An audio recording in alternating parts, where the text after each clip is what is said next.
Hi everybody, it's Grandma Kate. I'm gonna tilt the camera down so you can see my story mate today. This is Jyoti. She decided to jump up on my lap and enjoy story time. I'm actually gonna be reading from Charlotte's Web today.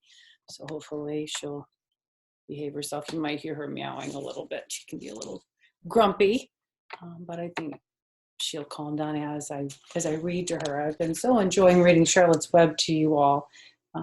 As I read it, sometimes those of you that were my students and who know me very well can recognize how much I love this story, especially now that Charlotte is in it. So today I'm going to be reading two chapters. One is called Summer Days, and then the other one is called Bad News, and they're both short chapters. So I hope you enjoy these today. I'm going to start with Summer Days. The early summer days on a farm are like the happiest and fairest days of the year. Lilacs bloom and make the air sweet and then fade. Apple blossoms come with the lilacs, and the bees visit around among the apple trees. The days grow warm and soft. School ends, and the children have time to play and to fish for trout in the brook. Avery often brought home a trout in his pocket, warm and stiff and ready to be fried for supper. Now that school was over, Fern visited the barn almost every day to sit quietly on her stool. The animals treated her as an equal. The sheep lay calmly at her feet. And around the 1st of July, the workhorses were hitched to the mowing machine, and Mr. Zuckerman climbed into the seat and drove into the field. All morning, you could hear the rattle of the machine as it went around and around, while the tall grass fell down behind the cutter bar in long green swaths. Next day, if there was no thunder shower, all hands would help rake and pitch and load, and the hay would be hauled to the barn in the high hay wagon, with Fern and Avery riding on top of the load.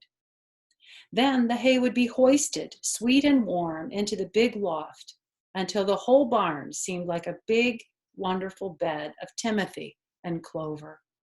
It was fine to jump in and perfect to hide in, and sometimes Avery would find a little grass snake in the hay and would add it to the other things in his pocket.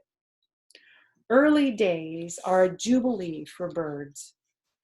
Jubilee is like a big party or a big celebration. In the fields around the house, in the barn, in the woods, in the swamp, everywhere love and songs and nests and eggs. From the edge of the woods, the white-throated sparrow, which must come all the way from Boston, calls, "Oh, Peabody, Peabody, Peabody." On an apple bough, the phoebe teeters and wags its tail and says, "Phoebe, Phoebe." The song sparrow, who knows how brief and lovely life is, says, "Sweet, sweet, sweet, sweet interlude, sweet interlude." If you enter the barn, the swallows swoop down from their nests and scold, "Cheeky, cheeky," they say. In early summer, there are plenty of things for a child to eat and drink and suck and chew. Dandelion stems are full of milk.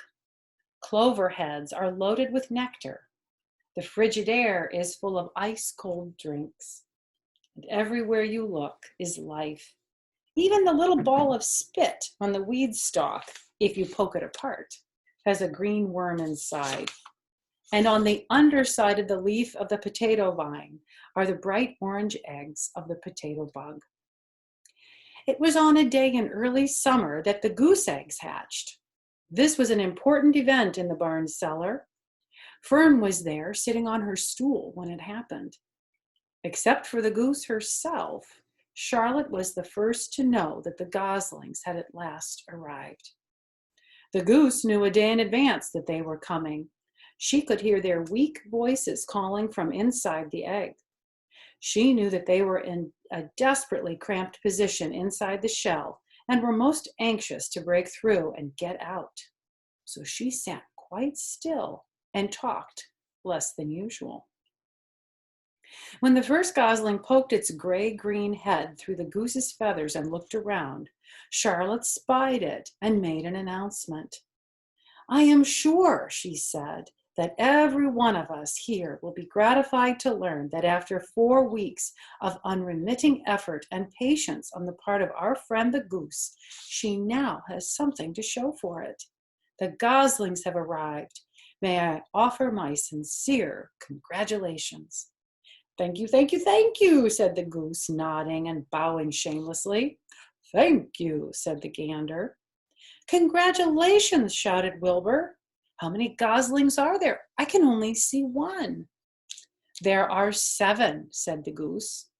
Fine, said Charlotte. 7 is a lucky number. Luck had nothing to do with this, said the goose. It was good management and hard work. At this point, Templeton showed his nose from his hiding place under Wilbur's trough. He glanced at Fern, then crept cautiously toward the goose, keeping close to the wall. Everyone watched him, for he was not well liked and not trusted. Look, he began with his sharp voice. You say you have 7 goslings? Weren't there 8 eggs? What happened to the other one? Why didn't it hatch? It's a dud, I guess, said the goose. What are you going to do with it? Continued Templeton, his little round beady eyes fixed on the goose. You can have it, replied the goose. Roll it away and add it to that nasty collection of yours. Templeton had a habit of picking up unusual objects around the farm and storing them in his house. He saved everything.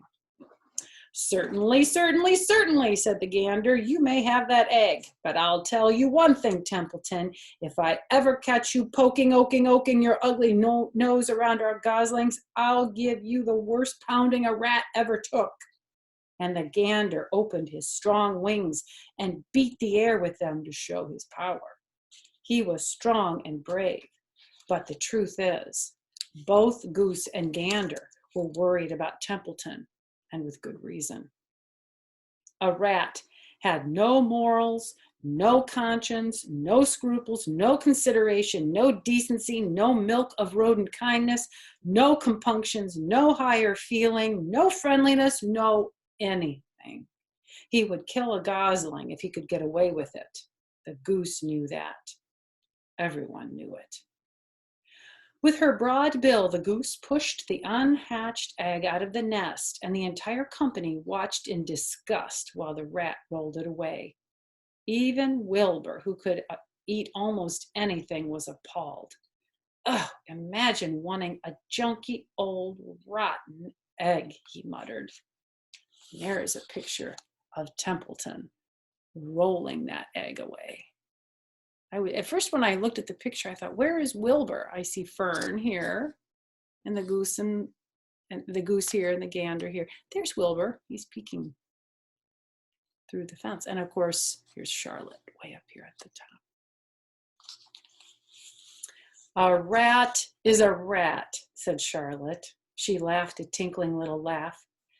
But, my friends, if that ancient egg ever breaks, this barn will be untenable. What's that mean? Asked Wilbur. It means nobody will be able to live here on account of the smell. A rotten egg is a regular stink bomb. I won't break it, snarled Templeton. I know what I'm doing. I handle stuff like this all the time. He disappeared into his tunnel, pushing the goose egg in front of him. He pushed and nudged till he succeeded in rolling it into his lair under the trough. That afternoon, when the wind had died down and the barnyard was quiet and warm, the gray goose led her 7 goslings off the nest and out into the world. Mr. Zuckerman spied them when he came with Wilbur's supper. Well, hello there, he said, smiling all over. Let's see. 1, 2, 3, 4, 5, 6, 7. 7 baby geese. Now, isn't that lovely? And that's the end of chapter 6. So I'm going to read chapter 7. This one's called Bad News. Wilbur liked Charlotte better and better each day. Her campaign against insects seemed sensible and useful. Hardly anybody around the farm had a good word to say about a fly. Flies spent their time pestering others. The cows hated them, the horses detested them, the sheep loathed them. Mr. and Mrs. Zuckerman were always complaining about them and putting up screens. Wilbur admired the way Charlotte managed. He was particularly glad that she always put her victim to sleep before eating it. "It's real thoughtful of you to do that, Charlotte," he said. "Yes," she replied in her sweet musical voice. "I always give them a little anesthetic so they won't feel pain. It's a little service I throw in." As the days went by, Wilbur grew and grew. He ate 3 big meals a day. He spent long hours lying on his side, half asleep, dreaming pleasant dreams. He enjoyed good health, and he gained a lot of weight. One afternoon, when Fern was sitting on her stool, the oldest sheep walked into the barn and stopped to pay a call on Wilbur. "Hello," she said. "Seems to me you're putting on weight." "Yes, I guess I am," replied Wilbur. "At my age, it's a good idea to keep gaining." "Just the same, I don't envy you," said the old sheep. "You know why they're fattening you up, don't you?" "No," said Wilbur. "Well, I don't like to spread bad news," said the sheep, "but they're fattening you up because they're going to kill you, that's why." "They're going to what?" screamed Wilbur. Fern grew rigid on her stool. That means she froze. I think that was shocking to hear that. "Kill you," continued the old sheep, "turn you into smoked ham and bacon. Almost all young pigs get murdered by the farmer as soon as the real cold weather sets in. There's a real conspiracy around here to kill you at Christmas time. Everybody's in on the plot. Lurvy, Zuckerman, even John Arable." "Mr. Arable," sobbed Wilbur. "Fern's father?" "Certainly. When a pig is going to be butchered, everybody helps. I'm an old sheep and I see the same thing, same old business, year after year. Arable arrives with his .22 and shoots the—" "Stop, stop," screamed Wilbur. "I don't want to die. Save me, somebody, save me." Fern was just about to jump up when a voice was heard. "Be quiet, Wilbur," said Charlotte, who had been listening to this awful conversation. "I can't be quiet," screamed Wilbur, racing up and down. "I don't want to be killed. I don't want to die. Is it true what the old sheep says, Charlotte? Is it true they're going to kill me when the cold weather comes?" There's a picture of poor Wilbur crying. And there's that old sheep who told him the bad news. Now you know why this chapter is called Bad News. Poor Wilbur. It's scary when you hear bad news like that. "Well," said the spider, plucking thoughtfully at her web, "the old sheep has been around this barn a long time. She has seen many a spring pig come and go.